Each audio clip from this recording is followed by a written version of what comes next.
ప్రస్తుతం ఉన్న 2026 ఆర్థిక సంవత్సరంలో ప్రభుత్వ ఉద్యోగుల పదవి విరమణ వయస్సు పెంపు అనే అంశం మరోసారి రాష్ట్ర మరియు దేశవ్యాప్తంగా పెను చర్చకు దారితీసింది. ఆధునిక కాలంలో మారుతున్న జీవన శైలి, మెరుగైన వైద్య సదుపాయాల వల్ల మనుషుల సగటు ఆయుర్దాయం గణనీయంగా పెరుగుతుంది. దీనికి తోడు ప్రభుత్వంపై పెరుగుతున్న పెన్షన్ నిధుల భారం విపరీతంగా పెరిగిపోతుంది.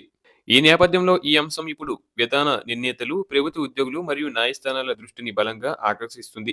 ప్రస్తుతం మన దేశంలో వివిధ రాష్ట్రాల్లో పదవి విరమణ వయసు 58 నుండి 60 సంవత్సరాల మధ్య ఊగిసలాడుతుంది. అయితే సమీప భవిష్యత్తులో ఈ వయస్సు పరిమితిని సవరించే అవకాశం ఉందని వివిధ రంగాల నుండి వస్తున్న విన్నపాలు మరియు ప్రభుత్వ ప్రతిపాదనలు స్పష్టంగా సూచిస్తున్నాయి. కాకపోతే దేశవ్యాప్తంగా అందరికీ వర్తించేలా ఒకే రకమైన ఏకరీతి నిర్ణయం ఇప్పటివరకు కేంద్రం నుండి అధికారికంగా వెలువడలేదు. దేశవ్యాప్తంగా పరిశీలిస్తే పలు రాష్ట్ర ప్రభుత్వాలు మరియు శక్తివంతమైన ఉద్యోగ సంఘాలు పాత కాలం నాటి సాంప్రదాయ పదవి విరమణ నిబంధనలను పునఃపరిశీలించాల్సిన అవసరం ఉందని భావిస్తున్నాయి. ఈ క్రమంలో ఆంధ్రప్రదేశ్ హైకోర్టు ఇటీవల ఒక కీలకమైన వ్యాఖ్య చేసింది. పదవి విరమణ వయసును 60 ఏళ్ల నుండి 62 ఏళ్లకు పెంచాలా వద్దా అనేది పూర్తిగా ప్రభుత్వ విధాన నిర్ణయమని, ఇందులో న్యాయ వ్యవస్థ అనవసరంగా జోక్యం చేసుకోవాల్సిన అవసరం లేదని ధర్మాసనం స్పష్టం చేసింది. అంటే ప్రభుత్వం కనుక నిర్ణయం తీసుకుంటే కోర్టులు దాన్ని అడ్డుకోవని దీని సారాంశం. మరోవైపు పొరుగు రాష్ట్రమైన తెలంగాణలో కాంగ్రెస్ ప్రభుత్వం పెన్షన్ల కోసం అవుతున్న భారీ వ్యయాన్ని నియంత్రించేందుకు ఒక వినూత్న ఆలోచన చేస్తుంది.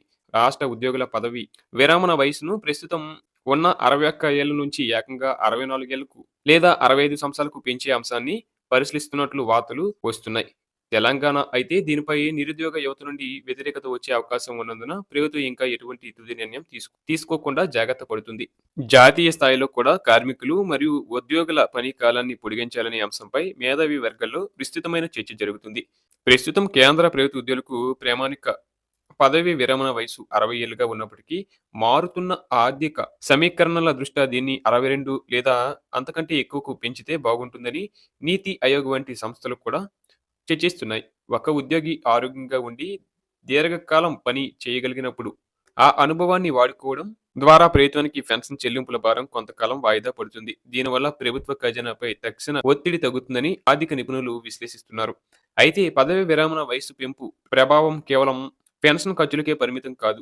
ఇది దేశంలోని మొత్తం శ్రమిక శక్తి సమీకరణలపై తీవ్ర ప్రభావం చూపుతుంది. దశాబ్దాల తరబడి సర్వీసులో ఉండి ఎంతో నైపుణ్యం సంపాదించిన అనుభవజ్ఞులైన ఉద్యోగులను మరికొంతకాలం కొనసాగించడం ద్వారా కొన్ని కీలక రంగాల్లో అంటే వైద్యం మరియు సాంకేతిక రంగాల్లో ఉన్న నైపుణ్యాల కొరతను అధిగమించవచ్చని ప్రభుత్వాలు గట్టిగా నమ్ముతున్నాయి.